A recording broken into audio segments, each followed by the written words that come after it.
high noon. It's time for a vodka soda made with a vodka you've actually heard of. White Claw vodka soda.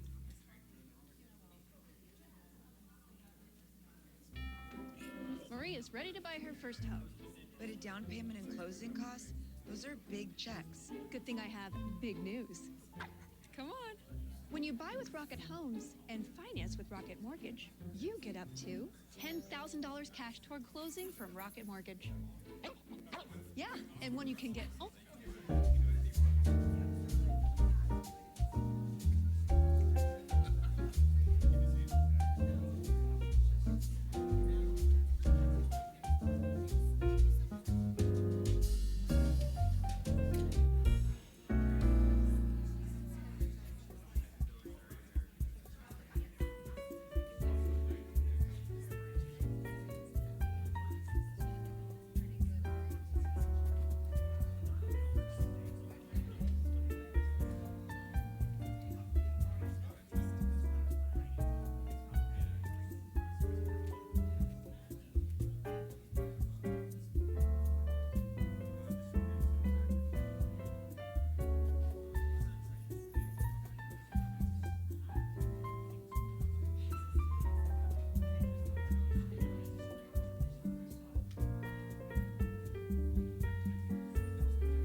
The regular meeting of the Kansas City Public Schools Board of Directors for April 26, 2023 is called to order. Roll call and approval of absence of board members not in attendance. Ms. Lindberg? Ms. Buckner, Present. Ms. Curls. Oh, sorry, never mind, not yet. Mr. Jackaway, Here. Ms. Kendricks, Here. and Ms. Cortez. Here.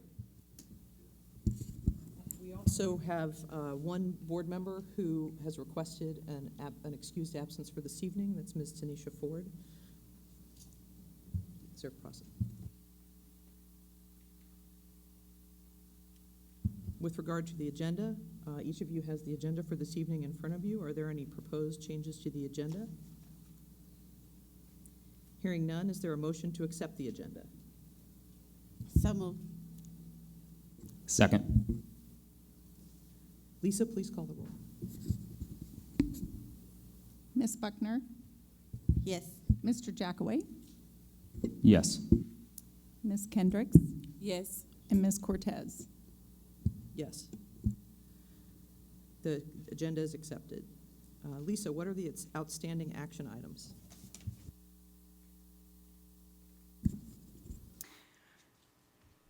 We do not have any active action items for the administrative response. We do want to thank the DAC for providing us with a written version of your detailed comments from our March board meeting, which has been shared with both the board and the administration. Thank you. Our next action is to certify the April 4th, 2023 election results. The chair recognizes the vote tally presented by the Kansas City Board of Elections for April 4th, 2023 election for Subdistrict 4. It would be in order to have a motion to approve the election results for Subdistrict 4.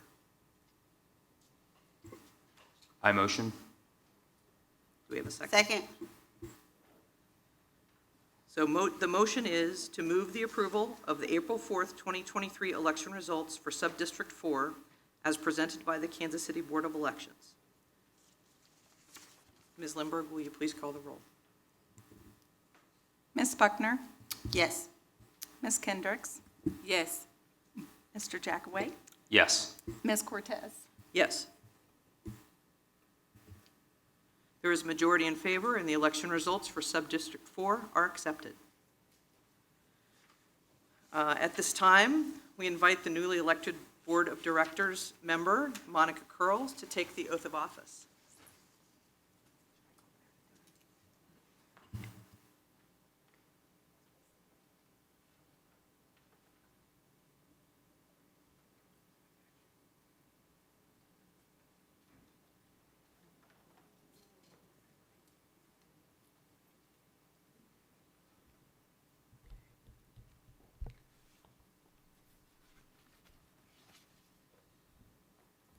So I have the privilege tonight of swearing in Ms. Curls. So if you'll repeat after me. I do solemnly swear I do solemnly swear that I will support the Constitution of the United States that I will support the Constitution of the United States and the Constitution of the State of Missouri, and the Constitution of the State of Missouri, and that I will faithfully and impartially and I will faithfully and impartially discharge the duties of school director discharge the duties of school director in and for the Kansas City School District Number 33, the Kansas City School District 33, County of Jackson, County of Jackson, State of Missouri, State of Missouri, to the best of my ability, to the best of my ability, according to law. according to law. Thank you. Congratulations. Thank you. May I sign?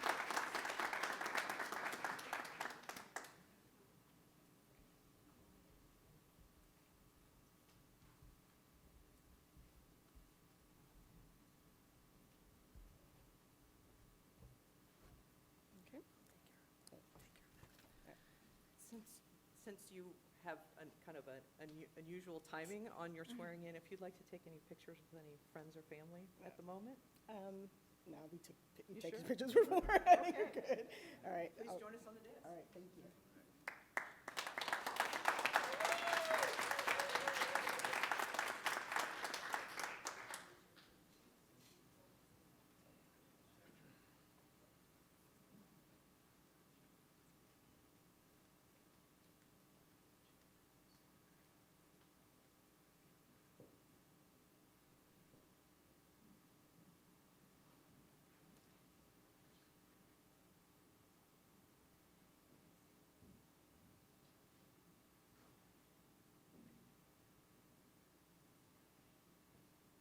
Before we move on to public comment, Dr. Collier has a brief recognition for a departing member of our team.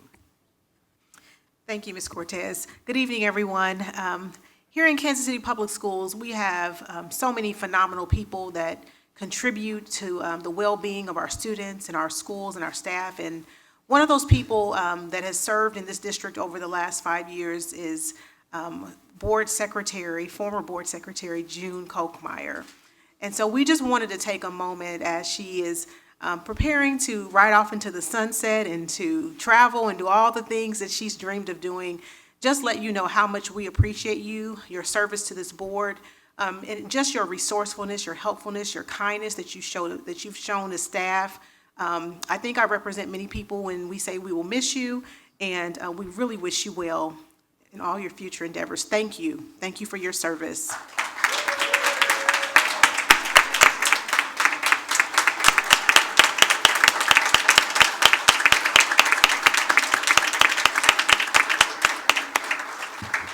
And Ms. Kolkmeyer, on behalf of the board and all of your friends here at KCPS, we just want to leave you with a little bit of sunshine on your way out.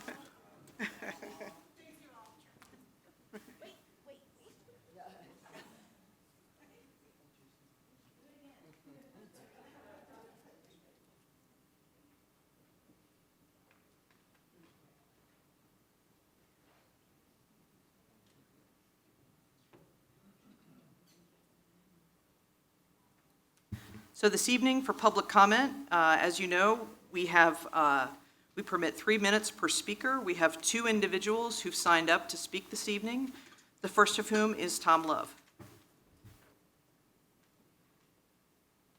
Welcome, Mr. Love.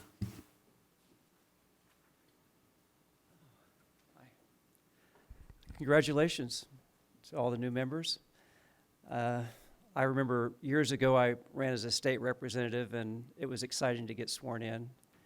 It's a real dedication to be a school board member. There's no pay involved, but there's a lot of rewards from it. I'd really like to talk about children entering kindergarten in the school district. A number of years ago, it was identified that 40% of the children entering kindergarten were 11 months behind. And so we were putting in children into kindergarten, 1/6 of them potentially a year before it was legal in Missouri. It was only allowed in large districts, large urban districts with cities over 300,000 population. And under that law, we also got summer school prior to kindergarten, which was nice. I mean, that was important. But that law required those students to complete kindergarten in order to go into first grade, and 100% of them were automatically promoted, failing or not. So they entered first grade as 5-year-olds, which was against the law, which, you were swearing to uphold the law. That was what took place. So this year, we had third grade students going into third grade that were 7 years old prior to August 1st. You're not required under state law to begin first grade unless you're 7 prior to August the 1st, but we had them going into third grade. Automatic promotion. Now, you can start first grade when you're 6 prior to August the 1st, but you're not required to start first grade unless you're 7 prior to August the 1st. So what I'd like to ask the board to consider is to provide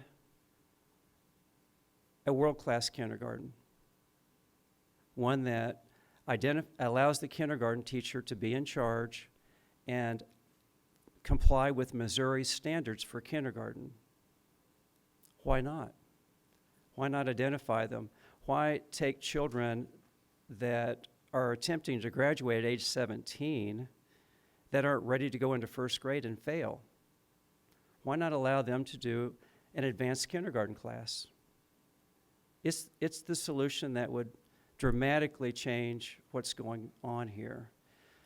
There's already been a lot of changes in the last several years, and the most recent that's really positive that I've been working for a long time is to have reading specialists in all the elementary schools.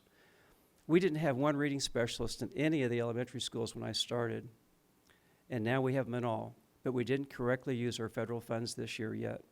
We used COVID money. We need to make sure that's used correctly and comply with the regulations for Title I. That's the law. Thank you. Thank you, Mr. Lowe.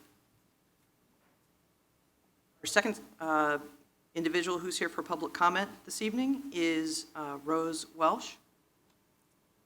Welcome.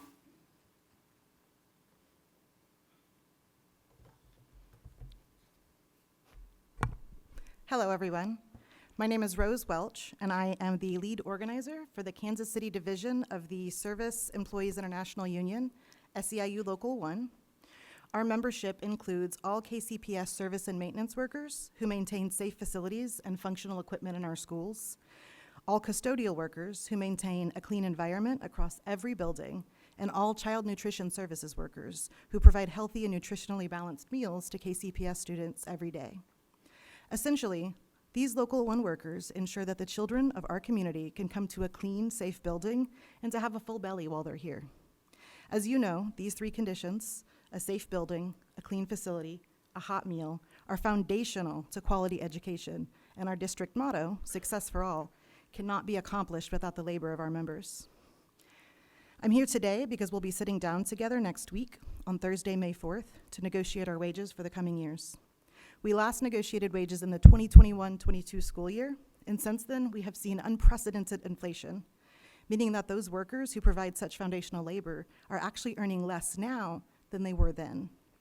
So between now and Thursday, we would like you to consider the value of our foundational labor and to communicate your support for our wage proposal to those district representatives who will be meeting with us next week, and then to support us again by voting for fair wages when our contract comes before you for approval. Thank you. Thank you, Ms. Welch.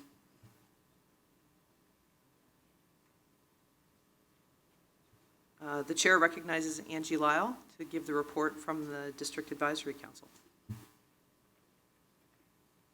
Welcome, Ms. Lyle. Good evening, Superintendent Dr. Collier and board members, new and returning. Thank you again for allowing the District Advisory Committee to give our report.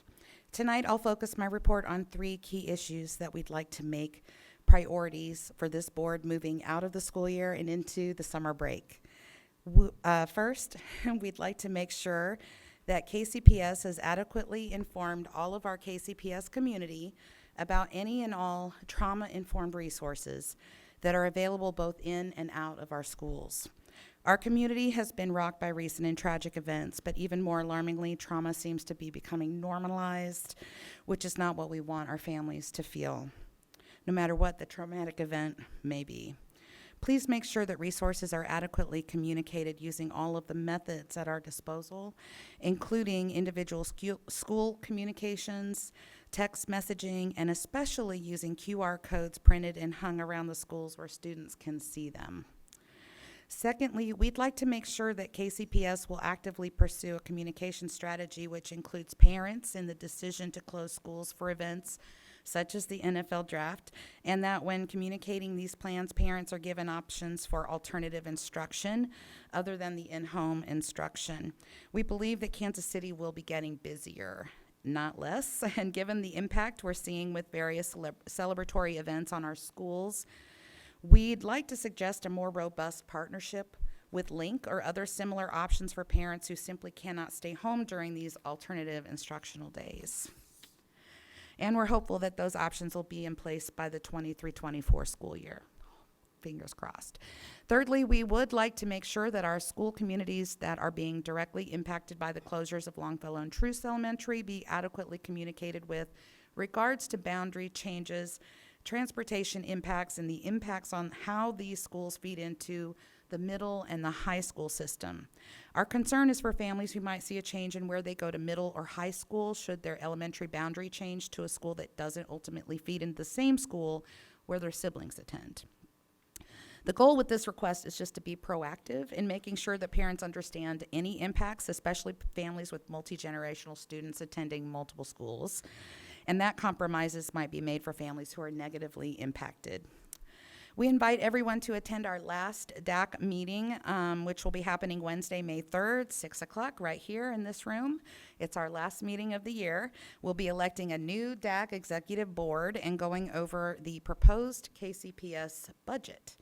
Finally, I'd like to invite everyone who can see the QR code on the presentation slide to take a picture or scan it in order to sign up for our new DAC newsletter. We're very excited about this newsletter. We'll be sending out news and announcements on everything that impacts our school communities.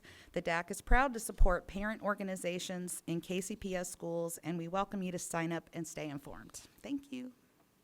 Thank you, Ms. Lyle.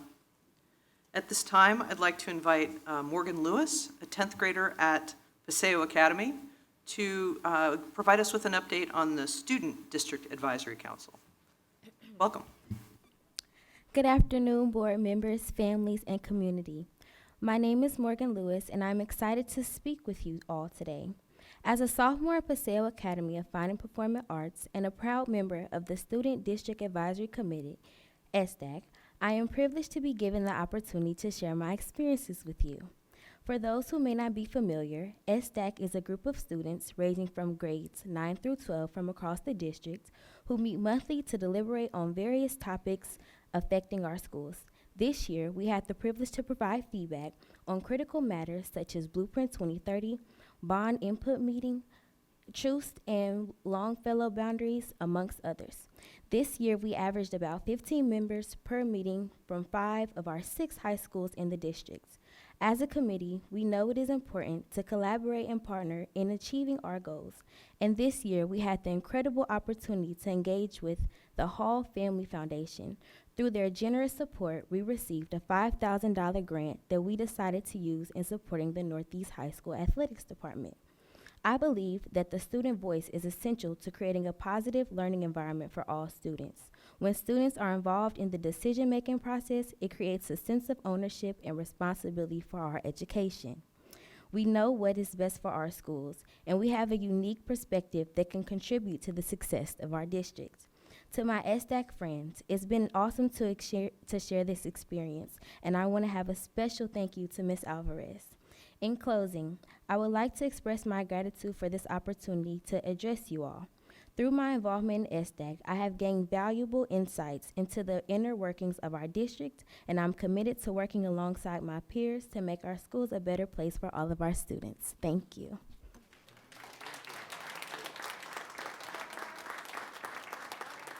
Thank you very much for taking the time to share that update with us. At this time, I do want to invite Judge Jalila Otto to share a few words with us. Judge Otto was delayed by an emergency and wasn't able to be here for the swearing in, but I know that she has, as a proud KCPS graduate, some important words to share. So thank you, Judge Otto. I do. Thank you for giving me the floor, and I have to apologize. Emergencies come up, but they're always unexpected, but I wanted to make sure I came by. I told them the last time I would be back. I'm late, but I'm back. But I say this all the time, and I've said it every time I've come back, that the work that you do here is extremely important. The young woman who just spoke, I mean, she reminds me so much of myself. When I was younger, she spoke so eloquently, and she spoke from the heart, and I would encourage her to see herself in your role one day. To see herself in my role one day. I think that's critically important. And so I just wanted to come by and welcome you to your new role and to encourage you guys to keep fighting the good fight for all those folks that'll never know your names. That's critically important. That's what our public service is, right? You do it for the public, not for yourself. So thank you for the time to speak. I do appreciate it, and I look forward to meeting you more in the future. Thank you. Thank you, Judge Otto. At this time, the chair recognizes Dr. Collier, who will introduce the superintendent's report. All right, I'm back. This evening, the items that we'll cover in the superintendent's report are announcements, and I'll go through those in just a moment. Also, we will have a video highlight this evening, which will be our Teachers of the Year review. We'll have our AVID update, so we can learn more about the AVID programming that we have here in KCPS. And then finally, we'll close out with our strategic planning update. So let me begin with the announcements this evening. First, I want to mention Moving Forward Together. Yesterday evening, we held our kickoff to the Moving Forward Together work with our KCPS community. In attendance were students, staff, families, and community members, and a board member. We provided a brief historical context of our systems analysis, also Blueprint 2030 process, and then what brought us to where we are today as we now are beginning our Moving Forward Together initiative.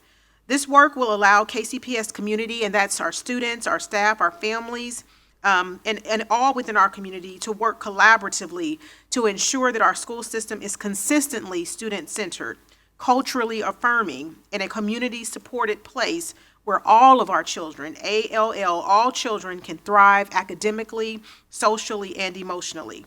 Yesterday evening, there were about 35 participants that joined us, and that they were representing our students, parents, staff, board, and community. To date, we have about 59 people, unless others have signed up since, for our Moving Forward Together work, and they've indicated which committees they would like to participate in. So if you haven't done that already, you can actually do that this evening. You see the QR code on the screen. You can go right on and indicate your interest. Also, we had 16 parents and 11 community members to volunteer to be a co-lead on one of those committees. So if you're interested in that, please let us know that as well. We also took time yesterday evening to introduce Dr. Dennis Carpenter from Aspirational Insights. He will be serving as our third-party facilitator throughout this process. And then the future meeting dates are forthcoming, and we'll be getting those out to you all very soon. And we look forward to you joining us. The next item is the NFL Draft Days. Today was a really exciting day for our kids. I just have to say, I just loved being over at Central Middle today and watching our kids. But the NFL Draft prospects participated in a youth football clinic and various service projects alongside our KCPS Central Middle School students. This represents the very first time that draft prospects engage in this type of project as their entry point to community engagement just before they join the NFL. Our students had an amazing time interacting with these incredible student athletes who are preparing to transition from college to the NFL. My hope is that our students were able to learn the importance of hard work, dedication, and commitment to excellence, both in and outside of the classroom. The next piece is related to the NFL draft. As we all know, it's here in Kansas City, and there was a decision made for us to move to remote learning days. So I just want to provide a brief update on that. Just a reminder that those remote learning days will take place Thursday, April 28th, and then Friday, April 29th. Families were notified of this on April 3rd, and there was some careful consideration given to this. However, we recognize that many of the details around those decisions were not communicated out originally, and we also did not take the time before to let our community and parents know that this is something we were thinking about. And so this is something we're taking into consideration, and we will make sure that going forward we have those conversations with our community and family. But some of the things that were brought to our attention were the number of people that were going to be in our community, additional 350 to 600,000 people that would be right here in our backyard over the next few days, and we're already seeing the influx of those folks coming into town, which means additional traffic that will cause further stress on our already stressed transportation system. We're also thinking about the safety of our children, those who may be walking through that, and then also those who may be standing on bus stops waiting to be picked up and may not be picked up. We also got information around some staffing issues that we would potentially face on those days as well. So there were a number of things that we considered as we made this decision. And we understand that for some people this is challenging, and we did reach out to partners to help us with childcare on those days. And what we found out is many of our partners are facing some of the same challenges that we are. And so that's something we'll have to continue to work on. How do we address covering childcare or providing that on days like this when we would need to move to remote learning? But I do want to say that remote learning for us will be a last resort. It's not a first. And so we are mindful of the need to have our children in school. We know that's what's best for them in terms of learning. And we also want to make sure that we are partnering well with our families around these decisions. The next piece of information is Summer Academy is coming up, and if you've not already signed your student up or you know children that need to sign up, it's not too late to do that. So we encourage you to sign up for Summer Academy that will be held from June 5th through June 29th, 18 days over the summer. The link there is on the page where you can visit to sign your student up if you've not done so. Currently, the registration deadline is May 1st, but once again, you still have time. And we're encouraging students to sign up and also staff to sign up so that we can make sure that every child that's wanting to be a part of summer programming has an opportunity to do so. And those are my announcements this evening. Move on to the video highlight. Yep. So our video highlight is a review of Teacher of the Year.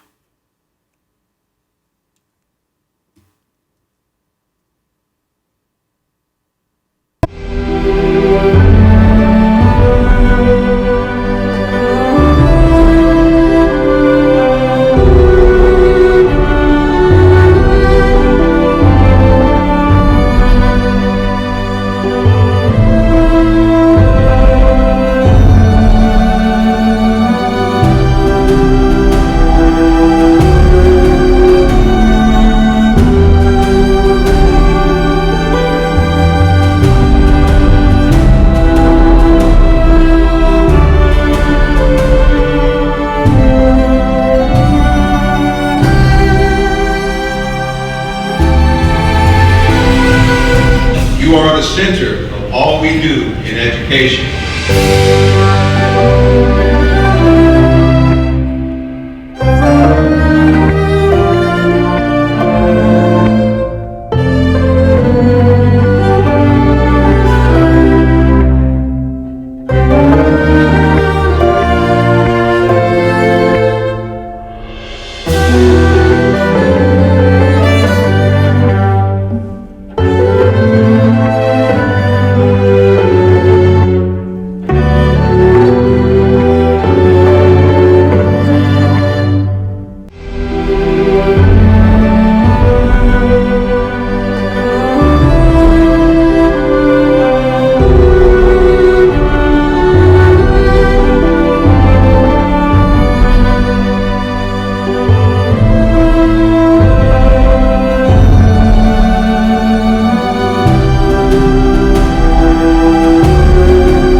Awesome. We want to congratulate our Teacher of the Year, Lauren Palmer, once again on this wonderful accomplishment.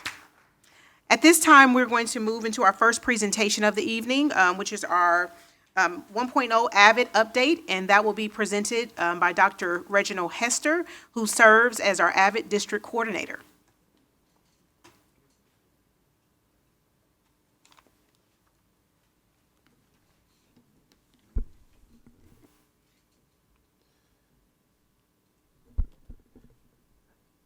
Good evening, Superintendent Collier, Board Chair Cortez, members of the board, and to the members that are present and our virtual audience, welcome. As Dr. Collier mentioned, my name is Dr. Reginald Hester, and I am the AVID coordinator that has been charged to oversee the AVID program for Kansas City Public Schools. Can we check the microphone to make sure his is on, please? Testing. Okay. To give a brief history of our strategic plan that we currently use today in 2023, it was initiated in 2018. And from the strategic planning that was implemented in 2018, Kansas City Public Schools came up with a vision and a mission statement.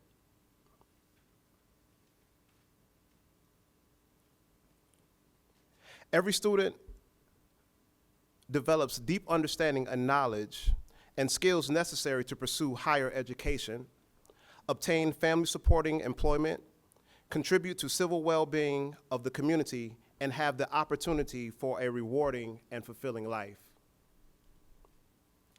The Kansas City Public Mission, to achieve in a way that is encumbered by excuses, our vision for education by ensuring that all children benefit from teaching and learning.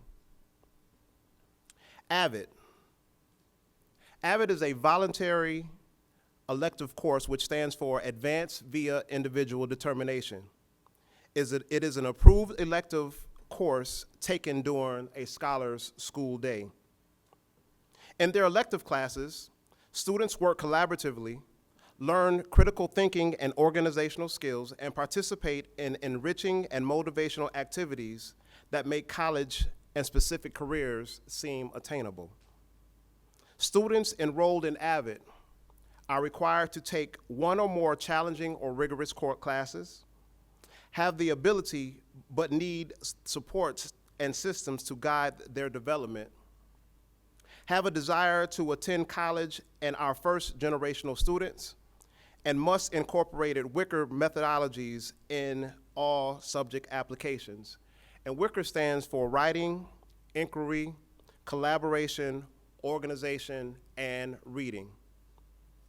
Just like Kansas City Public Schools, our mission and statements align.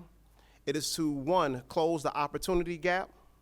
Number 2, prepare all students for college and career readiness. And number 3, achieve success in a global and evolving society.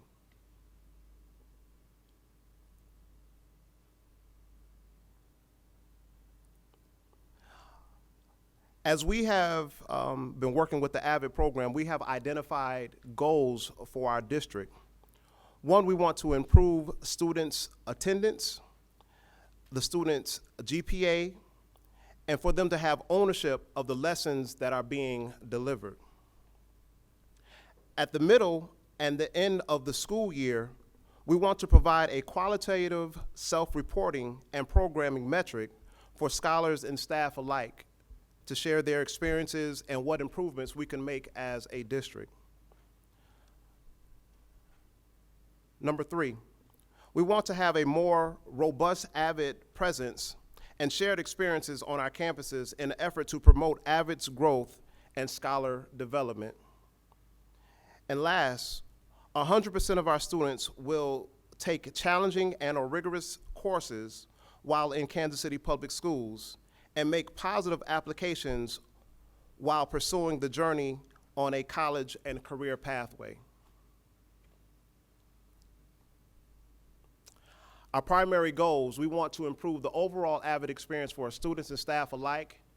We believe doing so will increase the breadth and the depth of teaching and learning experiences for every member involved in the AVID program.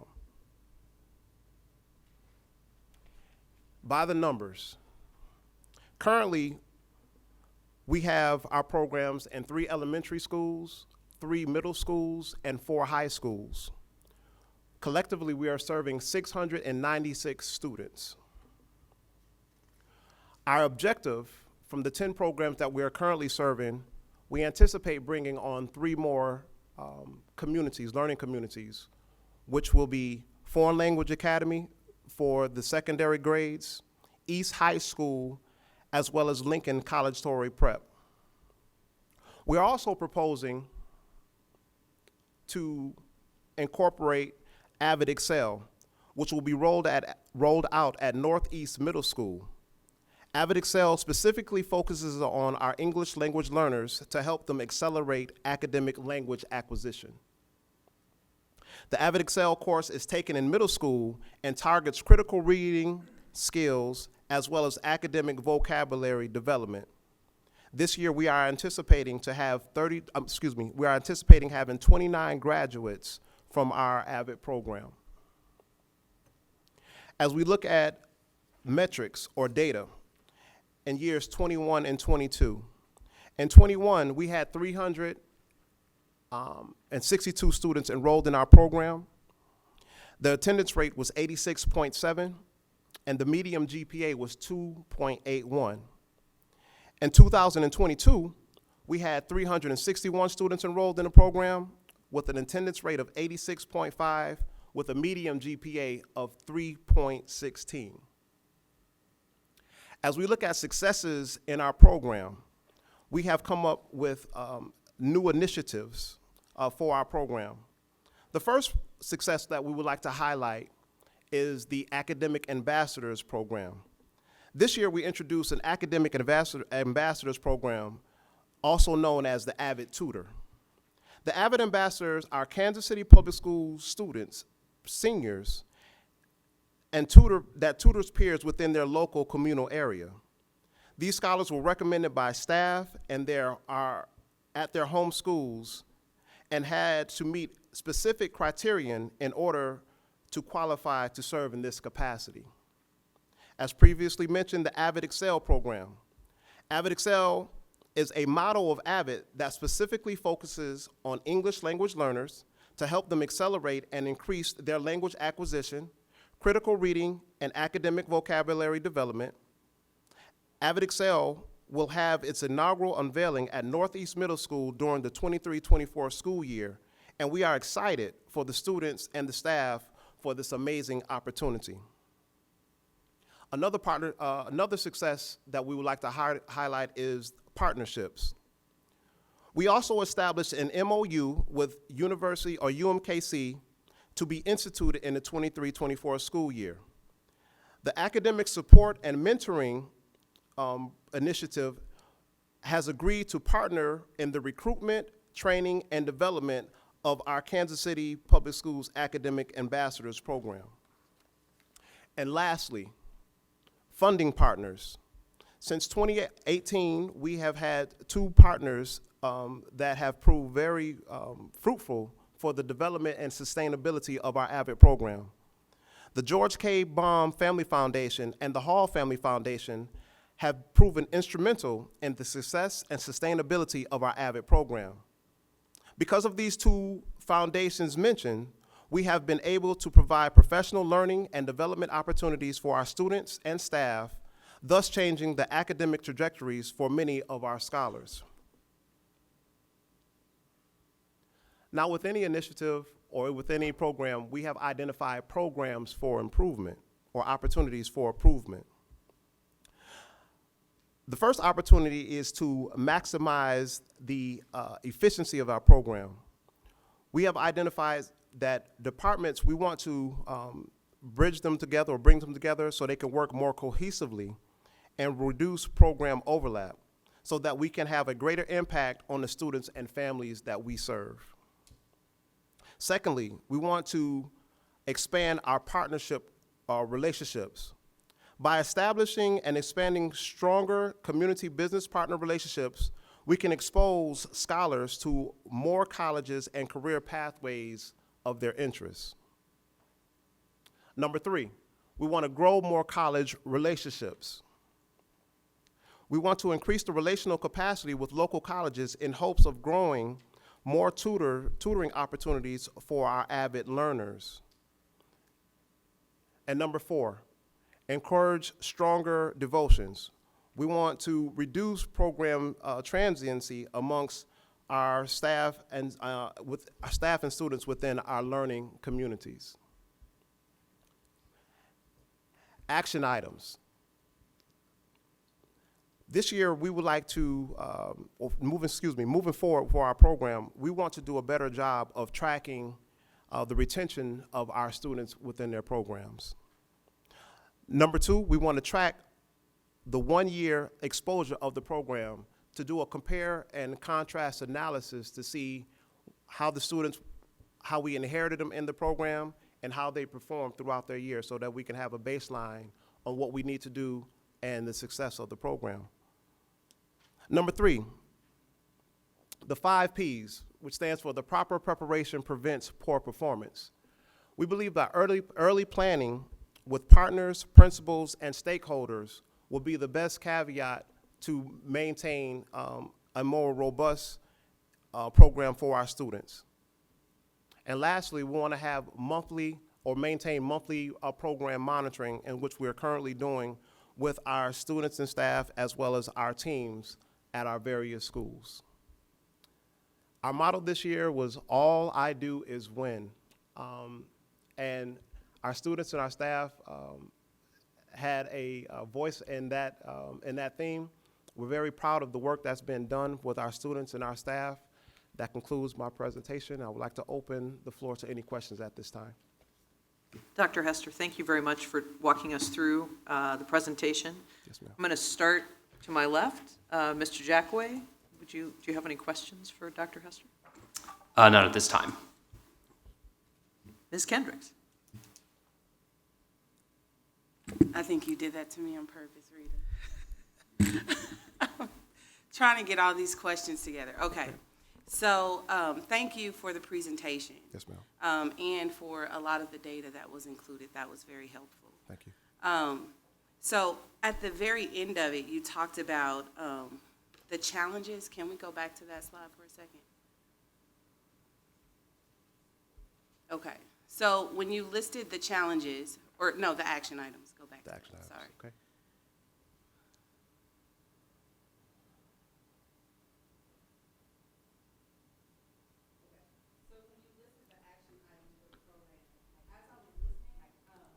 Sorry. As I was listening, I was thinking of how did we make this determination because it seems like we started out with a pilot. Okay. And now we're expanding that pilot and we're actually adding on some new initiatives to that for next year, correct? Yes, ma'am. Okay, so with the action items that we have and the challenges that were listed, I wanted to know what data or information did we use to decide to expand rather than remaining in a pilot so we could address some of these issues and not do it simultaneously while expanding? Thank you for your question. That's a beautiful question. So one reason that we came up with these action items is that we had some misalignment in our programs. The tenets or the foundation of AVID is supposed to be a continuous program, elementary, middle, as well as high school. What we discovered is that some of our programs or some of our schools did not have a program at their school. So for example, we'll take Lincoln Middle School. They have a very, very robust, very successful program. However, they did not have it in the high school. And so we want to have a continuum of services. And we discovered through the realignment of our program and the recalibration of our program that in order to reach our students and continue the services or the program that the qualities of services that they've done, we said we got to track their success in order for us to see the actual impact that it will have on our students as they matriculate through our system.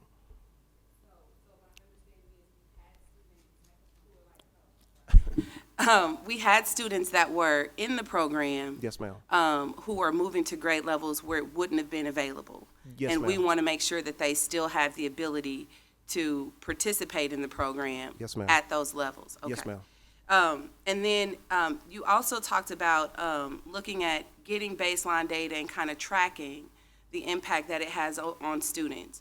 So what were we tracking previously? Like what data were we looking at to determine the effectiveness, whether it's qualitative or quantitative, Okay. to determine the interest and the effectiveness of the program? Yes, ma'am. And then like our progress towards those goals.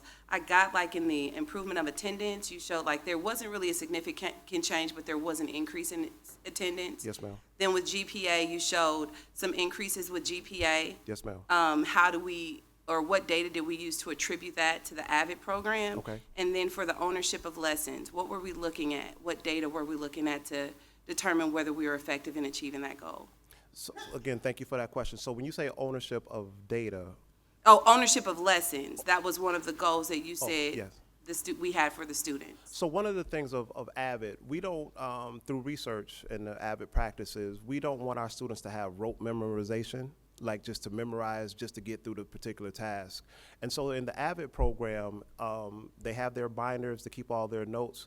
We want them to have an opportunity and so for them to retain the information throughout and not just for a short amount of time. So at the end of the year, when it comes to their EOC testing or their end of the year testing, that they can maintain that information. When we talk to the students and when we talk to our teachers through our monthly meetings, we discovered that a lot of our, how can I say this? We discovered we had gaps in that. And so we want to ensure that we're not continuing that practice, and that that's when we say that we want our young people to have ownership and they can recall this information at any time. When you ask, could you ask me could you repeat your previous question? For the data you all were using, both qualitative and quantitative, whatever Yes. it was you had, how did we determine that there was interest where we needed to expand to other elementary schools? And then how are we looking at the effectiveness of the program and progress towards our goals? So all three of those goals. Thank you. And so for the qualitative, that's something that we're going to move forward to for the 23-24 school year, because we want our young people to give us input as well as our teachers that's delivering the services, so we know what we need to do as a collective organization within our communities, that, as what we stated earlier, to provide a more robust and thorough program. Yes, ma'am. Okay. No, it's fine. We're proud of our AVID program, so.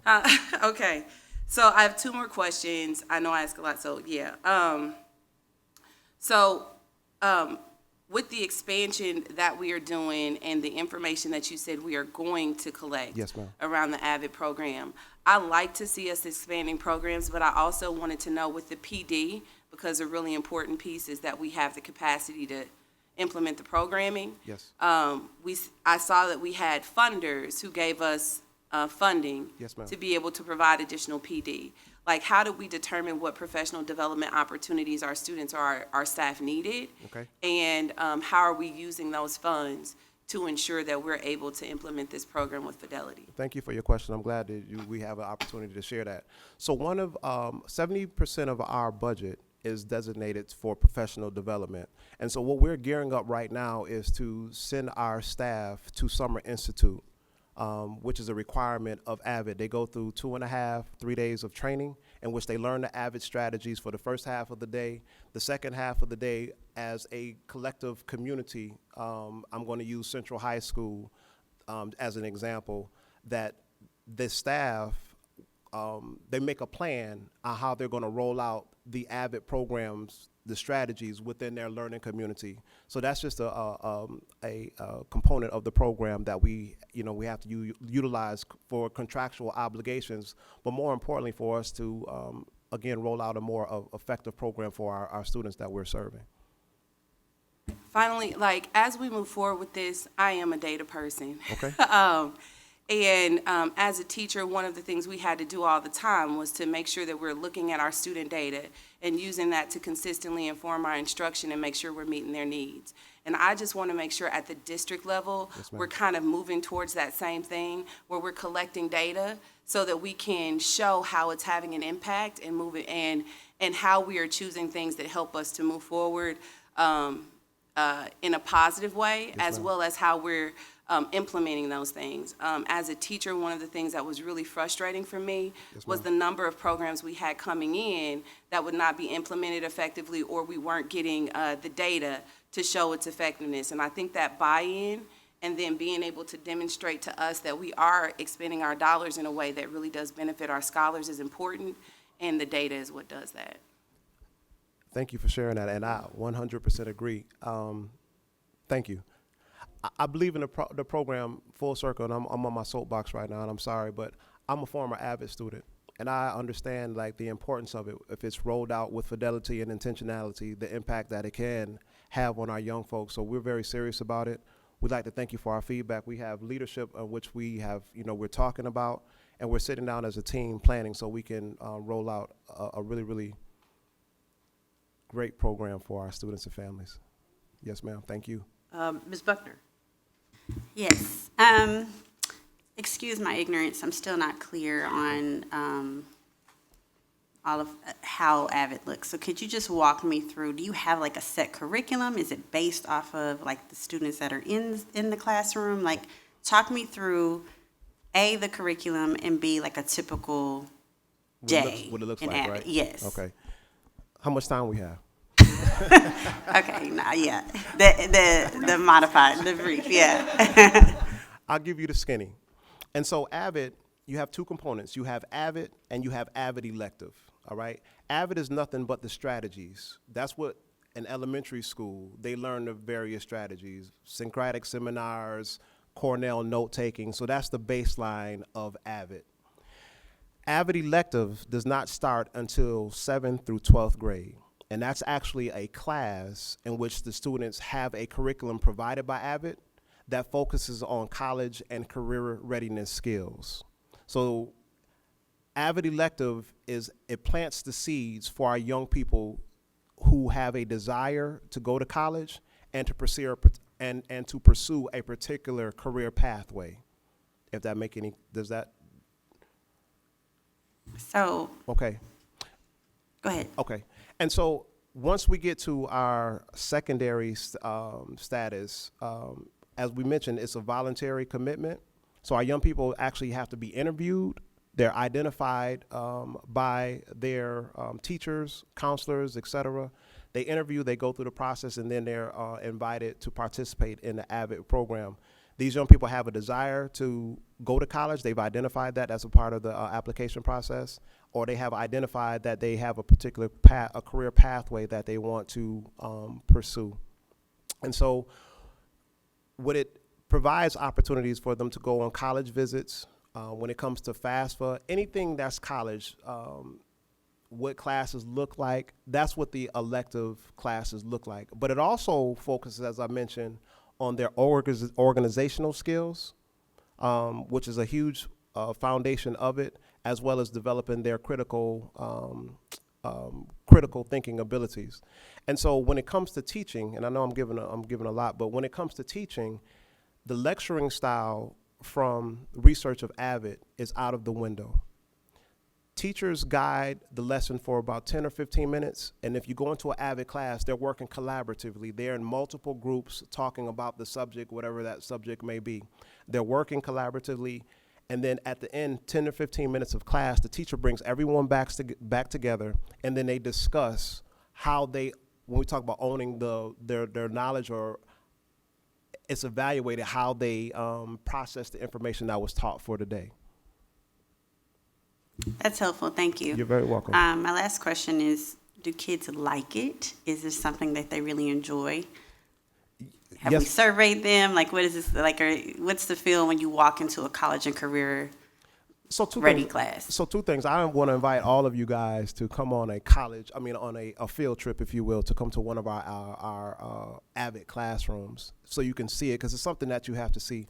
When you ask the question, do the students love it? They love it because they have an opportunity to drive the learning themselves. It's not someone lecturing to them for 40 minutes when they have to just sit there idle and write notes. They have these things called Socratic seminars, and when, young people, for whatever reason, they like to debate and they like to argue. And so, for example, they, one of the, and I'm using this loosely, one of their subjects may be, who's better, please forgive me, the Chiefs or the Raiders? Don't no one beat me up for saying this, right? But they have an opportunity to explain why I like the Raiders more than the Chiefs. It's not that, it's just a very, very an integral process, but it allows for them to try to change someone's mind or their interpretation or give their personal perception of why this subject means or what it means to them and how they value whatever that lesson is. Thank you for providing that. And so that gives me, this will probably be the only time you'll hear me say this, but I think it's hard to measure that. Yes. That type of learning. Yes, ma'am. Although, and it's very authentic, it's very, so I think that's something else that we should consider when talking about these learning experiences. So I get you on that. I kind of understand a little bit better. So thank you. No problem. Thank you for your question. Oh, I'm sorry, one more. Sorry. Ooh. I see 2018 was when this was thought about. So we've been piloting since 2018? No, ma'am. So when we talked about the strategic planning, right, that we're using now currently for the Blueprint 2030, it all derived from the strategic plan that was implemented in 2018. And through community conversations, through educators' feedback, through students, AVID was identified as a program to help us as a district increase our academics, our GPAs, as well as attendance. That's why AVID was mirrored in 2018 with our district. So it hasn't been pilot, it's been ongoing. It was introduced to our district, and we've been maintaining it since 2018. Okay, thank you. Yes, ma'am. Ms. Curls? Hi, thank you for your presentation today. I'll try not to keep it too much longer. I was curious about, you had mentioned about AVID is designed for people who are interested in college and other career paths. Yes, ma'am. Or specific career paths. Would this be a program for someone who may be interested in a career path that does not involve college? Or is it really geared towards people to continue on to a 2 or 4 year college or university experience? So thank you for your question. So the program is designed for our young people if they decide to go to a 2-year college, to a 4-year college, or if they decide to go to track to earn a certificate. The foundation of the program is to help them with their learning and critical thinking skills as well as their organizational skills. So no matter the path that they decide to pursue, that they have the tools to help them achieve whatever credential that they are looking for. Okay, and then another question I had, the identifying process, you said that they have to apply and then like get teacher input and be interviewed. So I guess I'm trying to understand, I mean, obviously it's a bit subjective, but how do those inputs from others weigh into the decision of child being selected? Thank you for your question. And so AVID, in simplest terms, is for our bubble babies. Our bubble babies are our C students who have a ton of ability, but for whatever reason, they have difficulty with organizational skills. They have difficulty with bringing their collective thoughts together. And so AVID is a concentrated program to help them with their organizational skills, because they literally have to carry this 2.5 to 3 inch binder every day. It teaches them how to write everything down when it's time for them to plan and for them to organize their thoughts and for their homework assignments, so that you know they're not losing their assignments. And so, as I mentioned earlier, once you have the young person who has a ton of ability and for whatever reason they're struggling, whether academically or socially, emotionally, the AVID program, the cohort, because they meet every day with their elective classmates as well as their teacher, is to help them get through whatever they're struggling with. It's I guess you could say it's like a safe space, a safe environment to help them to develop, to get through that hurdle so they can prove successful throughout with academia, but also throughout their lives. Okay, and my last question was, is there an element of parental engagement or a requirement of certain parental engagement for the AVID students? Yes, ma'am. So the whole application process is that even though the students, they say, yeah, we want to be a part of AVID, their parents have to be, they have to sign off on it. We also have parenting university in which the students as well as the parents, they sit down and they learn together the parents learn how they can support their children to develop as well as throughout this program.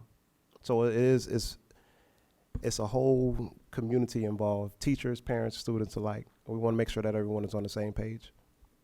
All right, thank you very much. Thank you. Dr. Hester, I just have one question. Yes, ma'am. Is this a program that a student has to enter, let's say they're at Lincoln Middle and they come in 8th grade, can they participate in AVID, or if they don't start at the foundational grade, have they lost that opportunity? No, thank you for that question. So as we shared, I think Dr. Collier mentioned that it's for ALL, it's for all students. They can enter it anytime that they have a desire. And that's one thing that we mentioned in our presentation. We want it to be more visual, more present, so it could become the fabric of the learning community. We realize that our biggest recruiters are going to be friends and say, hey, this is a cool program. We're doing this and that.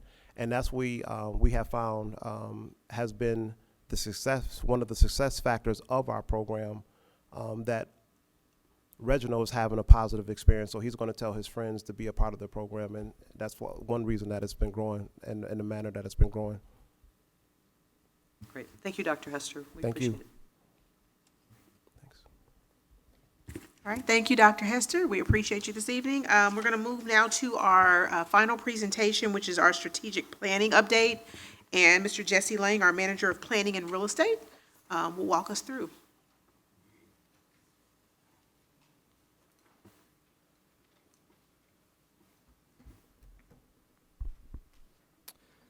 Good evening to the Board of Directors, both veteran board members and new board members as well, Superintendent Collier and the Kansas City community. Excited to give you an update on strategic planning, just to talk about some next steps that are on the horizon for KCPS. We have this slide just to kind of recap it says current strategic plan, but really this is turning into our former strategic plan very quickly. We have just a couple more months of this school year, but this strategic plan was created back in 2017 and covered us over the last few years through COVID events and through regaining accreditation. So a lot of things happened during this plan. But just kind of talking about how this plan is organized, on the right side you see a graphic. You might have seen that around the district and various buildings at different times. This was one of the key components of the strategic plan, and it was how we organize the work of adults. So we have 4 different areas of work. We referred to them as the 4 pillars, and then we kind of organized everything around those 4 pillars.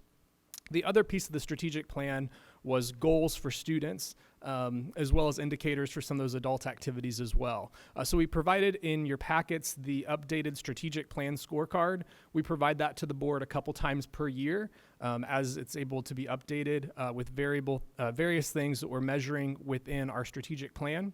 One thing that we experienced a challenge in our former strategic plan is we had these adult activities over here, and then we had student goals over here, and a lot of times we couldn't see the direct alignment between the strategy that we were using pushing the student goal. So with the new strategic plan, that's been changed, and so you'll see that as we go through kind of the structure here. But with this scorecard has been provided, there's copies for the public as well, and it's posted on our website for people to view that scorecard. Our new strategic plan, of course, is Blueprint 2030. We've talked about Blueprint 2030 for, seems like, well, it has been years and years and years, but Blueprint 2030 is the district strategic plan. So that's the language that we're using, that we want to use in our community to have people get on board with us and see what the district wants to do. It's really all about increasing achievement and enhancing that student experience. The plan was formally adopted on January 25th of 2023. And so we're continuously starting to implement some of those items already, and I'll show you a timeline here in just a moment for some of that. As part of Blueprint 2030, we have our new mission statement, which anytime I have the opportunity to speak to the public, I'm trying to broadcast this in the community.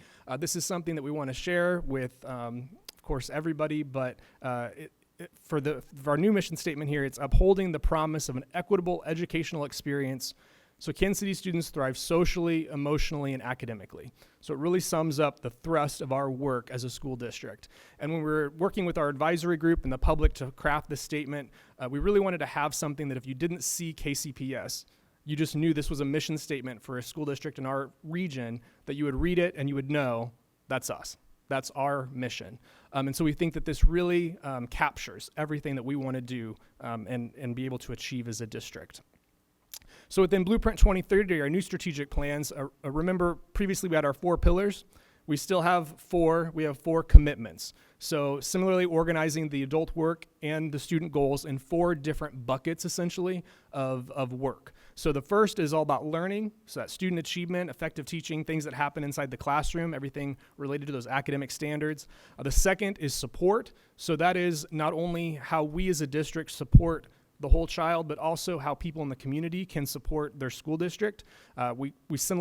Previously we referred to this as schools can't do it alone, which is still the idea behind this. We need support of our community. The third area there is people. That would include the people that we invest in as our own workforce, but then also ensuring that we have healthy relationships with people in the community. So that is an important piece, of course. And then the last one there is system. That's really managing the whole of all these parts to making sure everything works together. So everything with operations and resources, ensuring that the system is sustainable for our students long term. So this is an example of one that we pulled for the Blueprint 2030 goals and strategies, just to kind of show how the plan is laid out. So within that first bucket of work, or that first commitment, which is all about learning, teaching and learning, there's a goal, for example, goal 1C. This is related to high school graduation. And so unlike the previous goals, which would just say increase the graduation rate, these are written as SMART goals. So they have a time frame that's associated with it and what we're trying to achieve. So by 2025, the 4-year high school graduation rate will be 80%, increasing to 85% by 2030. And then there are 7 different strategies that would be implemented to help us to achieve that goal. And so as we were working on those strategies, we would track those strategies internally with a work plan as well, with additional maybe KPIs to see how we're pushing each one of those strategies. Another example there, but the same kind of outline of how that goal would be structured. Another piece of this update is to just kind of preview what's on the horizon for the next school year. I've been told that the board's been advised of these previously, but just to go over them again quickly, these are the SY24 priorities, and then where it aligns to our Blueprint 2030 strategic plan alignment. So there's 8 different priorities listed there. They include teacher salary increases, academic reading and math interventionists, our liaisons for our FACE liaisons, building subs, instrumental music, tutoring in our tier 3 schools, those beyond the 4 walls field trip experiences, which folks in our community were really excited about during Blueprint 2030, so we're excited to get that as a priority, as well as school safety. So those are 8 different areas that we're devoting resources in the next school year, and we'll have a focus on those priorities. So next steps for Blueprint 2030.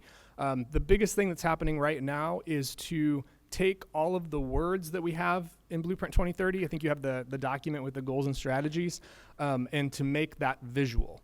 So one of the hardest things is to make sure you're able to communicate this effectively with all of your different stakeholders. So we've gotten some different quotes. We're working with the local firm, the design firm, to get some graphics associated to help us explain Blueprint 2030. So that will include a full plan document, kind of similar to what we had previously, that includes everything, but then also a condensed summary, which is nice for parents as you're trying to hand it out. Or if you're speaking somewhere in the community, you'll be able to have that summary as well. The timeline for that is we want to get those documents completed by July 1. So it's important the next couple months are going to be very busy to make sure that those design documents get completed. And then at the same time, and extending into the summer as well, we need to work internally. I have communications team on the slide, but it's really more than communications. It's also academic school leadership for the rollout of Blueprint 2030, because the rollout includes students and parents, but also staff have to be advised as to Blueprint 2030, how this relates to their work. And so we'll create a plan for doing that in this next upcoming school year. Also, something that needs to be done, complete that benchmarking of Blueprint 2030 goals. So we already have some benchmarks, but as new data continues to roll in, we'll make sure that that's included in the document. And then communicating those SY24 priorities like we talked about tonight to our community as well. We also need a new scorecard. So the one that we gave out tonight will be retiring because we have new measurements. So we'll make that, again, a design document that we'll be able to share periodically, and also exploring different ways to share that so it can be more dynamic as new data comes in, so it's not necessarily a stagnant document that we can maybe update a little bit quicker. And then beyond that is monitoring and reporting out on progress, whether it be priorities that are listed for that school year or other priorities that are identified by the school district at that time. So I think that, there should have been a question slide, sorry, but if you have any questions, I couldn't answer that. Thank you, Mr. Lang. Ms. Curls, do you have any questions to open up? I do, except it just left me. So can I maybe come back? We'll come back. Okay, thank you. Ms. Buckner? I just want to say that one of the issues that I know folks had with the idea of Blueprint 2030 is just understanding all the pieces. And so what you just outlined of how things will be organized, I think enhances accessibility. And I don't know that I've been this excited about organization in a long time, but I appreciate that, and I think others will too.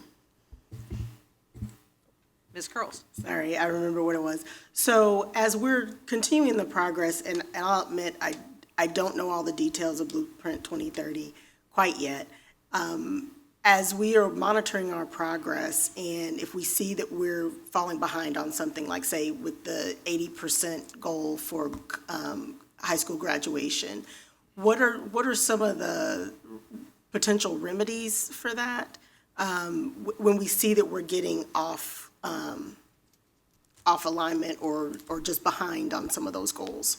Yeah, absolutely. So one of the best things a strategic plan can do is change as you go and make adjustments. So this isn't intended to be a stagnant document kind of caught in time. So I think we do have the opportunity as we complete the work to modify strategies, to add strategies, to take strategies off. Like if something's not working to help us achieve that goal, it's something that we can revisit. Within the plan, we talk about goals for 2025 and 2030, which when we created the plan, when we were originally planning, 2025 seemed very far away, but now it's tomorrow, basically. It's, so we'll be able to tell relatively pretty quickly, where we're at aligning to those goals if we're on track to reaching those things. It could be an instance where we're making more progress than we thought, so maybe we need to adjust that goal accordingly, or, the other could be true as well. But we do have the opportunity to make adjustments as we go. And is there a set schedule as far as when we will be revisiting the different elements of the strategic plan? Yeah, so the only thing set on the schedule that's at least been firm, a part of the recommendation that was approved, is after 5 years, we said that we would formally adopt, look at the plan and update it to make sure that we were on track. But again, that could happen sooner if have a glaring, change that we want to make within the strategic plan. Okay, all right, thank you. Mm-hmm. Ms. Buckner, did I cut you off? Okay. Ms. Kendricks. Thank you, Jesse, and this was very thorough. I actually have no questions. Mr. Jackaway. I do have some questions, but thank you very much for your presentation. The first question that I have is recognizing that when this goes into effect is it June, July? When's the technically first month? July 1. July 1. Yeah.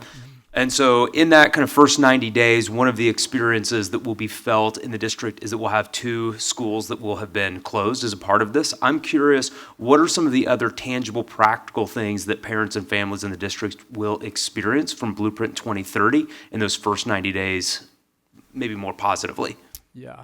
I think a lot of that relates to those priorities for the upcoming school year. So if I can go backwards effectively. Okay, so ensuring that people get to experience some of those nice benefits from Blueprint 2030, because that is exactly why those hard decisions had to be made, so we could redirect those resources to accomplish some of these great things.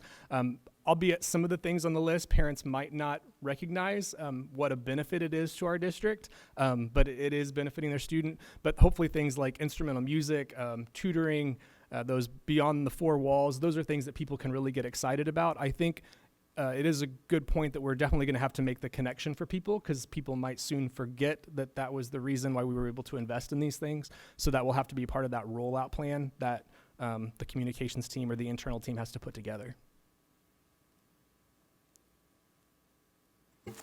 And then on that note, okay. And then on that note, as the communications team is working around that, I know that there's a lot of work that your team has put in, with, as you mentioned, the beyond the 4 walls, music, all of that.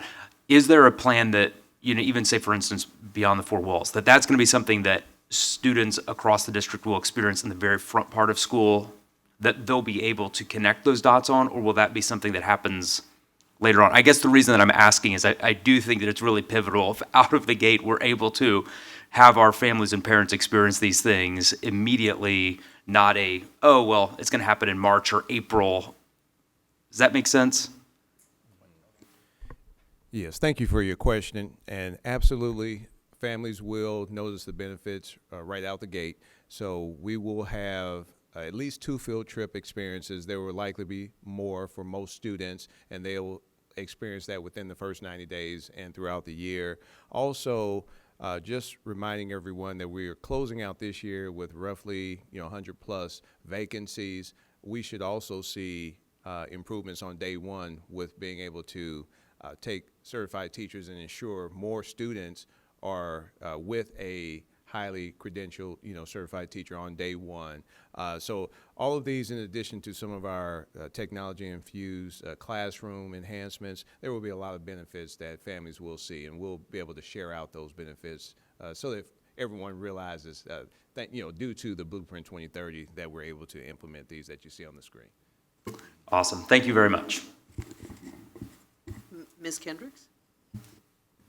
Well, first, thank you, Josh, for bringing this to my mind. So, as a former Longfellow teacher, I can't believe I wasn't thinking about that. So we did get a lot of information about where we're moving with Blueprint 2030. But one of the commitments that we made to those families when we closed schools was that we would have transition teams available and that we would be doing some work to ensure that there was a smooth transition and a new culture created at the schools that the students would be going to. And I know we had some difficulty maintaining those commitments in the initial phases of the school closures.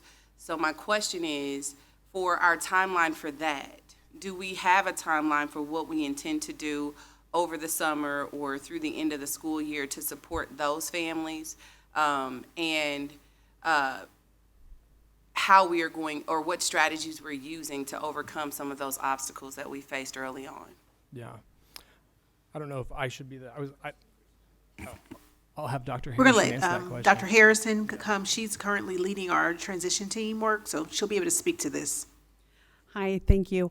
Our transition team at the district level has been meeting for some time, and our building level teams have been formed over the last month or two, and those teams have started meeting and planning regularly. So our parents and some students and staff members have come together, and they have begun developing the plans and activities for the things that are happening to close out the school year, and then what they will be doing throughout the remainder of the summer and then into the next school year. So there's a number of activities happening at every campus, and then ensuring that we have field trips for students to visit their new buildings currently. So those are happening over the next couple of weeks. And then there's been a number of things that have already happened where families have had picnics or luncheon opportunities or things to be able to tour, to visit, to just do different team building and collaboration type things with their new facility. And then we have a number of carnivals, and I mean, not every campus is doing the same thing. Their schools are really coming up with their own plans, but they have a number of different initiatives that they've planned. They have been given a generous budget that they're working through, and so they're planning that. And the principals are really working with their teams in a real strategic way to do that. And how are we communicating that? Like, I know I went to a Longfellow SAC meeting recently, and they talked about like a play date in the park for the families, which was new, and I'm assuming that it came probably out of this. But when I went to the SAC meeting, there were probably about 5 parents there. And I know they were talking about communicating it through talking points and those kinds of things, but then there are still families who are not getting that. So what are the avenues that we are using to communicate what's coming out of these transition team meetings so that all of the families are aware and can participate? So we utilize a number of different ways, and since they're school-based activities, the communication looks a little bit different than it would from the district, but our communications team is helping our schools with those different pieces. But we do have some flyers for different things, as well as talking points. That is one of our biggest communication tools and probably our best communication tool that we have with our families. When we communicate, we use our school messenger app as well, and then obviously word of mouth also.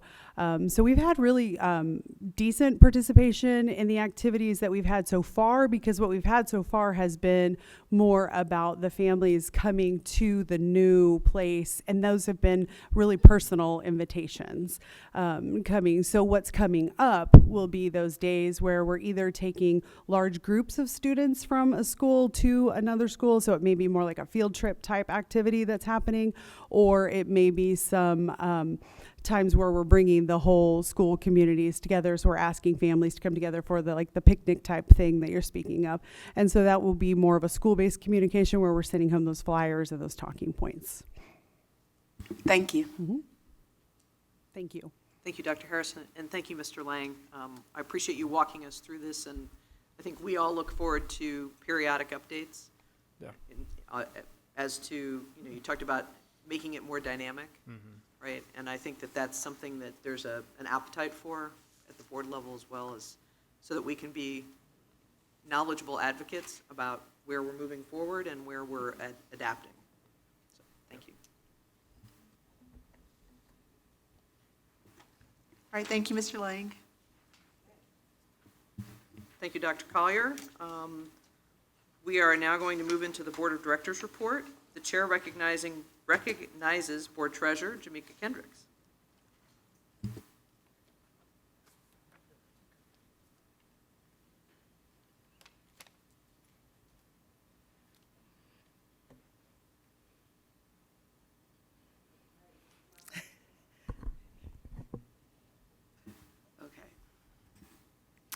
All right, so today we're going to go through our budget report.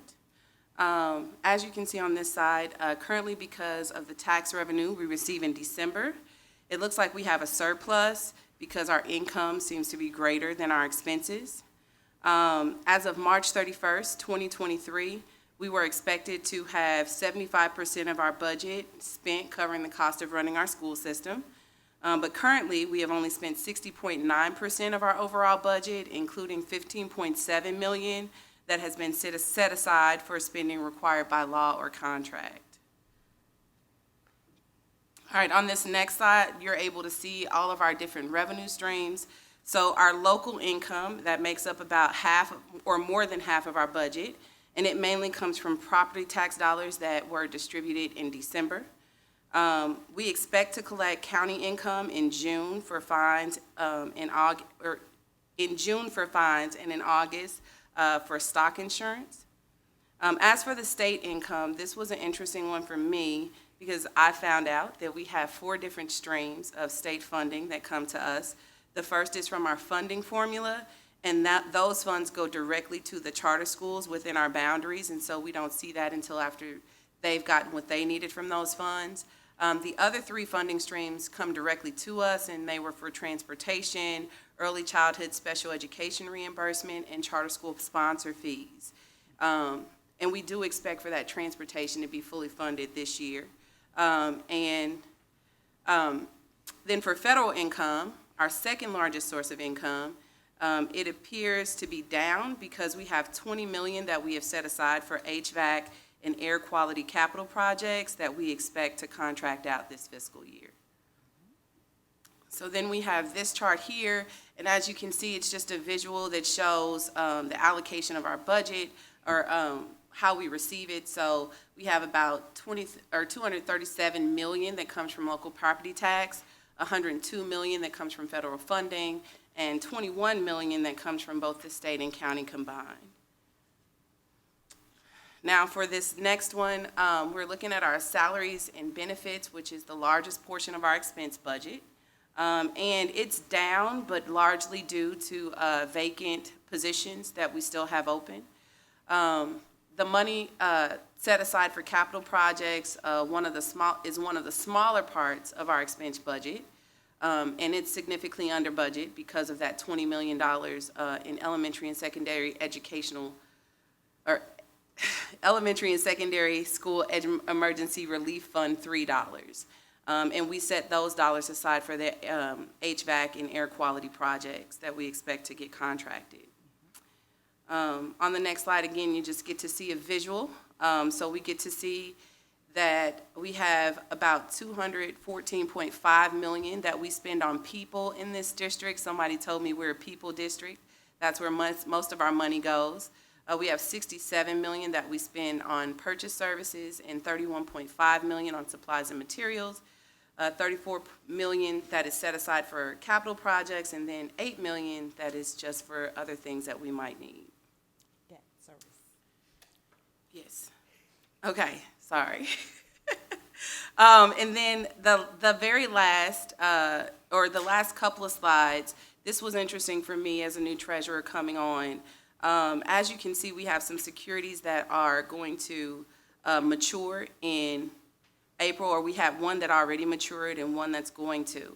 If you notice, each of these kind of coincides with our pay periods.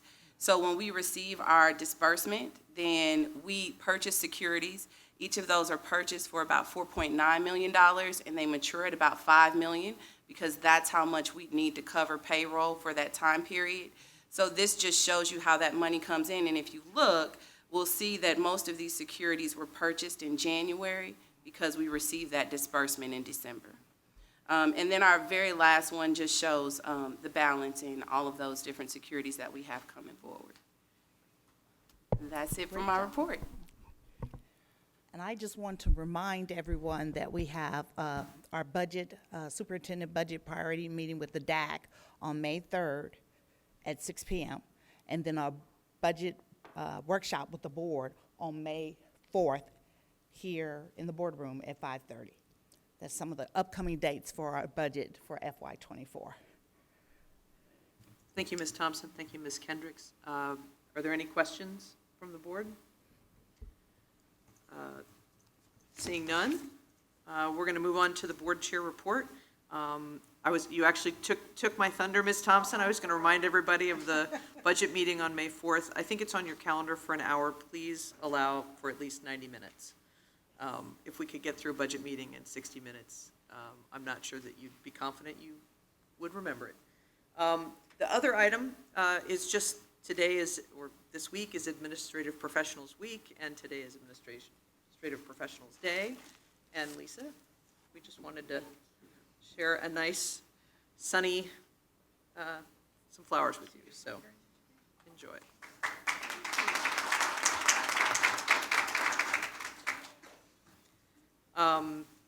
The next item on our agenda is policy and governance. What is before us is adopting or updating policies to Board Policy Appendix D, DFI, DJFA, GBCA, GBLB, IHB, I need glasses, JCB, JCC, JHCB, JHC, and JHDF-023-POL-004-002. So at this time, I would be happy to receive a motion to approve the adoption and updating of the board policies that I just listed. So moved. Second. The motion has been moved and seconded. Are there any questions? Seeing none, Lisa, will you please call the roll? Ms. Buckner? Yes. Ms. Curls? Yes. Mr. Jackaway? Yes. Ms. Kendricks? Yes. And Ms. Cortez? Yes. Thank you. I have to remember to, by the way, anyone who is new on the board, if you can't figure out the microphones, I will do worse. So just remember that. The motion passes. With that, we're going to move on to regular business items. Dr. Collier, the first item on the agenda is the REW contract for $265,436. The chair recognizes Superintendent Dr. Collier. All right, thank you. So we have 11 regular business items this evening. So starting with REW, the administration recommends approval of the amendment of the agreement with REW Band and Orchestra to provide musical instruments to Kansas City Public School elementary school students, grades 4 through 6, as recommended in our Blueprint 2030 strategic plan. The original RFP for musical instruments was posted on January 28, 2022. 10 bids were submitted on February 18, 2022. None of those 10 bids submitted were MWBE vendors. The board approved the original contract on June 22, 2022 in the amount of $58,706.64. This contract amendment is an increase of $265,436, and the new total contract amount, that total, is $324,142.64.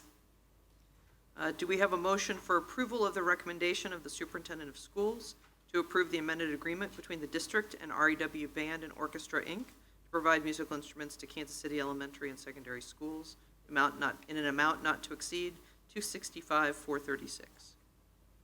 So moved. Second. It is moved and seconded to approve the amended agreement. Any debate on this motion? I don't have debate, I just had a quick question. So how much additional capacity or like additional instruments or whatever that are coming with that additional monies? There will be enough instruments to cover all of our 4th through 6th grade students for elementary school. We have not had that. In all of our schools, we've had pockets of programs in several schools, but this will be our first time having instrumental music, band, and orchestra in our elementary schools, 4th through 6th grade. So it's covering all 4th through 6th grade elementary. All right, thank you. Any further questions? Seeing no further debate, Lisa, please call the roll. Ms. Buckner? Yes. Ms. Curls? Yes. Mr. Jackaway? Yes. Ms. Kendricks? Yes. And Ms. Cortez? Yes. Okay, our next item is Delta Innovative Services Incorporated. The administration recommends approval of the agreement for Central High School fascia replacement in the amount of $293,000. This is package 1 of 5 total packages for this project. The remaining packages for this project have MWBE participation of 9.9%, and those remaining contracts will be presented in May.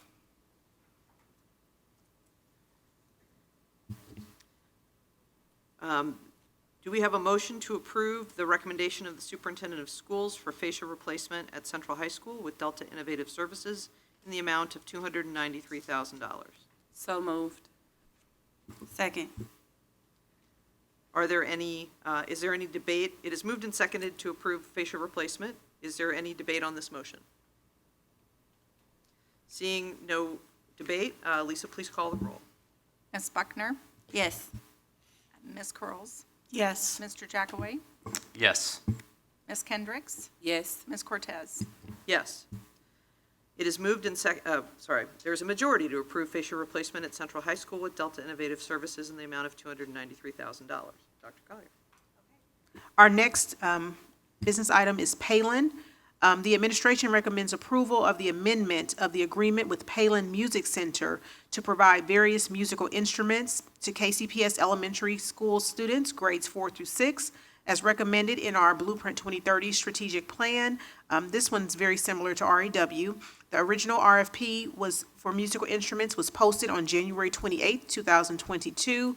10 bids were submitted on February 18, 2022. None of the 10 bids submitted were MWBE vendors. The board did approve the original contract on June 22nd, 2022 in the amount of $176,006.62.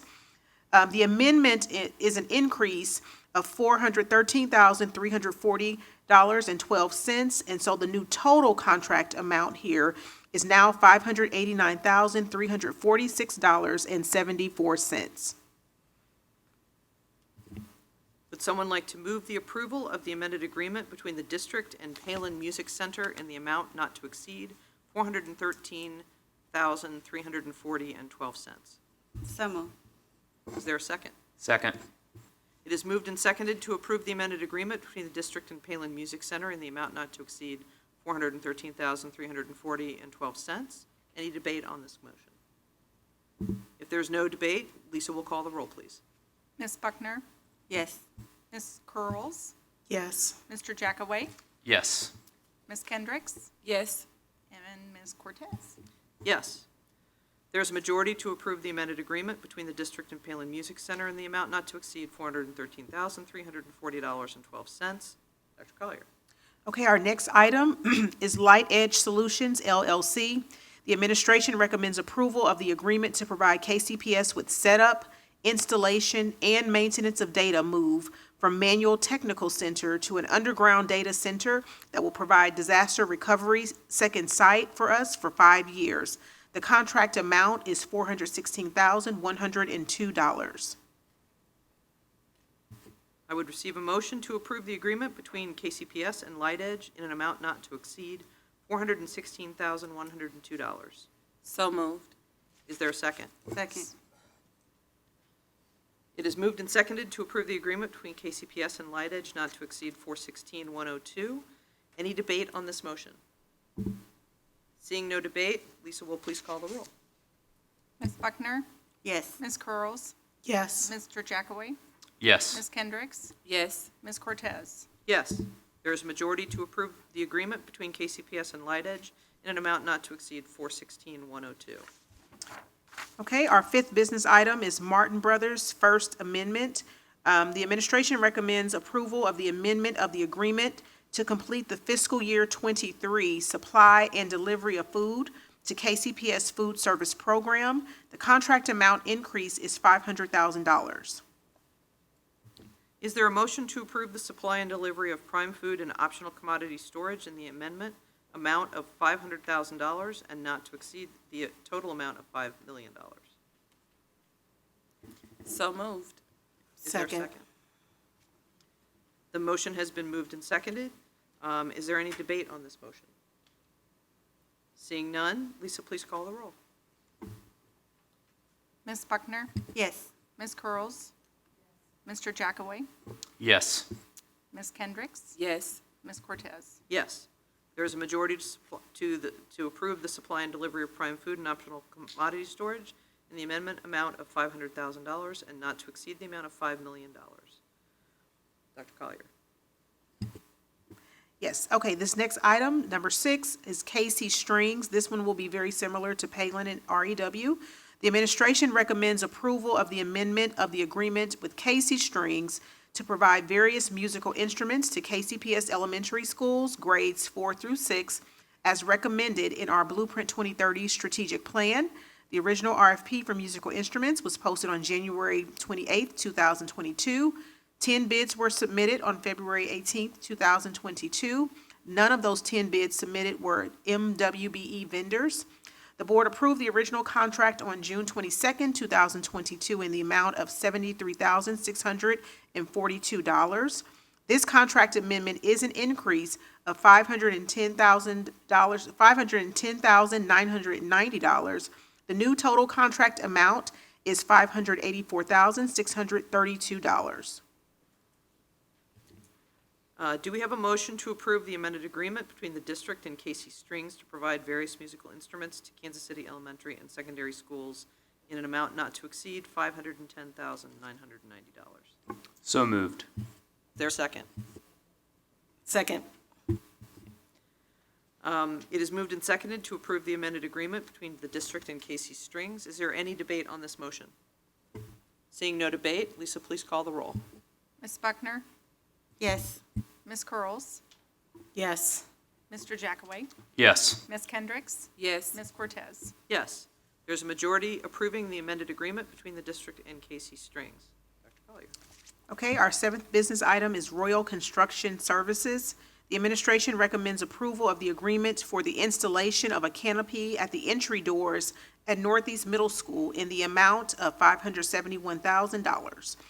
For MBE, WBE participation, this is at 2% for this particular contract, and this is with a subcontractor who is Blue Chip Roofing and Waterproofing, and it's a MWBE subcontractor. Do we have a motion to approve the canopy project at Northeast Middle School with Royal Construction Services in the amount of $571,000? So moved. Is there a second? Second. It has been moved and seconded to approve the canopy project at Northeast Middle School with Royal Construction Services in the amount of $571,000. Is there any debate or question on this motion? Seeing none, Lisa, please call the roll. Ms. Buckner? Ms. Curls? Yes. Mr. Jackaway? Yes. Ms. Kendricks? Yes. Ms. Cortez? Yes. There's majority to approve the canopy project at Northeast Middle School with Royal Construction Services in the amount of $571,000. Dr. Collier. Our eighth business item is the Quality Roofing Company. The administration recommends approval of the agreement to replace the roof at Garcia Elementary School.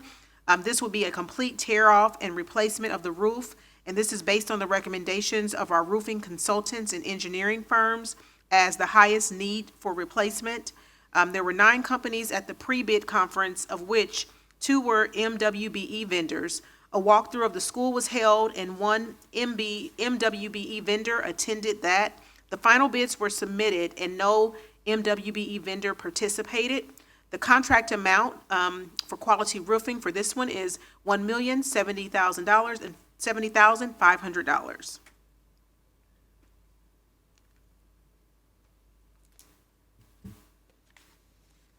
Thank you, Dr. Collier. Do we have a motion to approve the let's try that again. Do we have a motion to approve the roof replacement at Garcia Elementary with the Quality Roofing Company in the amount of $1,070,500? So moved. Is there a second? Second. There's a majority to approve the roof replacement at Garcia. Oh, I have moved too far. Is there any debate on this motion? Seeing no debate, Lisa, please call the roll. Ms. Buckner? Yes. Ms. Curls?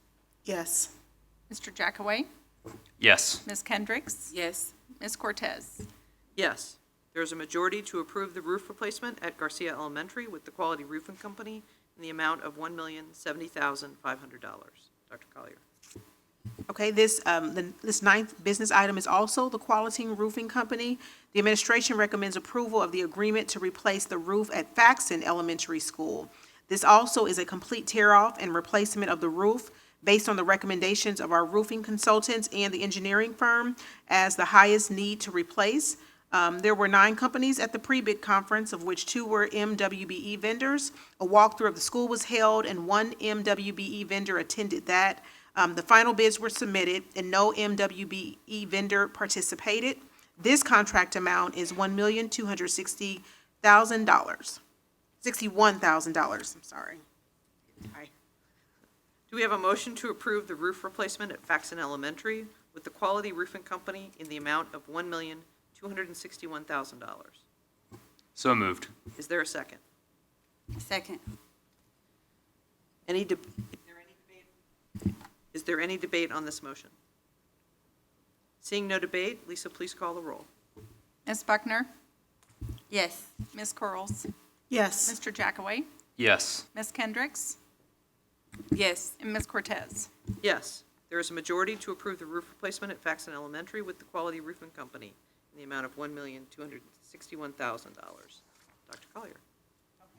Our 10th business item this evening is Delta Innovative Services Incorporated. The administration recommends approval of the agreement to replace the roof at African Centered Elementary Academy. This also is a complete tear-off and replacement of the roof based on the recommendations of our roofing consultants and engineering firm as highest need for replacement. Once again, there were 9 companies at the pre-bid conference, of which 2 were MWBE vendors. A walkthrough of the school was held, and 1 MWBE vendor attended. The final bids were submitted, and no MWBE vendor participated. This contract amount is $1,547,775. Do we have a motion to approve the roof replacement at Ace Lower Elementary with Delta Innovative Services, Inc. in the amount of $1,547,775? So moved. Is there a second? Second. Any debate on this motion? Seeing no debate, Lisa, please call the roll. Ms. Buckner? Yes. Ms. Curls? Yes. Mr. Jackaway? Yes. Ms. Kendricks? Yes. Ms. Cortez? Yes. There's a majority to approve the roof replacement at Ace Lower Elementary with Delta Innovative Services, Inc. in the amount of $1,547,775. Dr. Collier. Okay, our final business item for the evening is also Delta Innovative Services Incorporated. The administration recommends approval of the agreement to replace the roof at Northeast Middle School. This also is a complete tear-off and replacement of the roof based on the recommendations of our roofing consultants and engineering firm as the highest need for replacement. There were 9 companies at the pre-bid conference, of which 2 were MWBE vendors.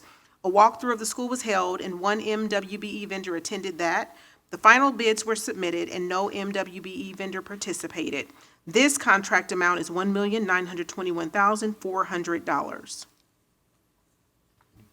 Do we have a motion to approve the roof replacement at Northeast Middle School with Delta Innovative Services, Inc. in the amount of $1,921,400? So moved. Is there a second? Second. Is there any debate on the motion? Seeing no debate, Lisa, please call the roll. Ms. Buckner? Yes. Ms. Curls? Yes. Mr. Jackaway? Yes. Ms. Kendricks? Yes. Ms. Cortez? Yes.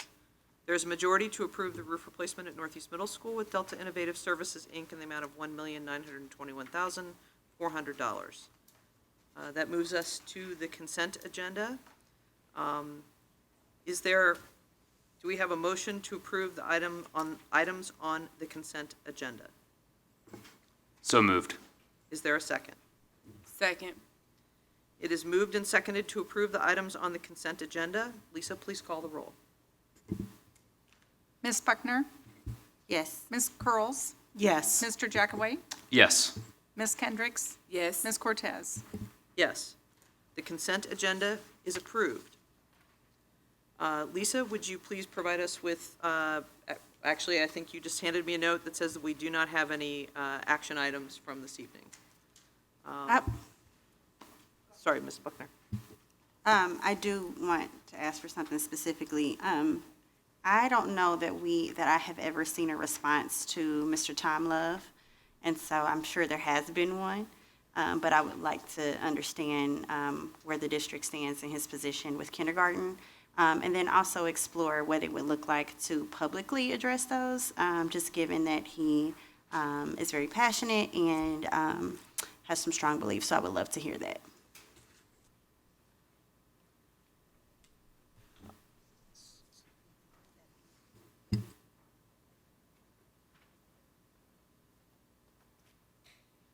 We'll add that to the action item. There has been some discussion about how to do that, and we'll put that on the action item list for our next business meeting. Oh, I guess it's still me.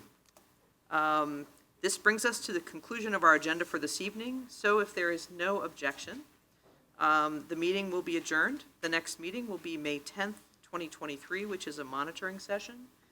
And just as a reminder to the board members and the administration, we do have a budget workshop Thursday, May 4th at 5:30 p.m. Meeting is adjourned.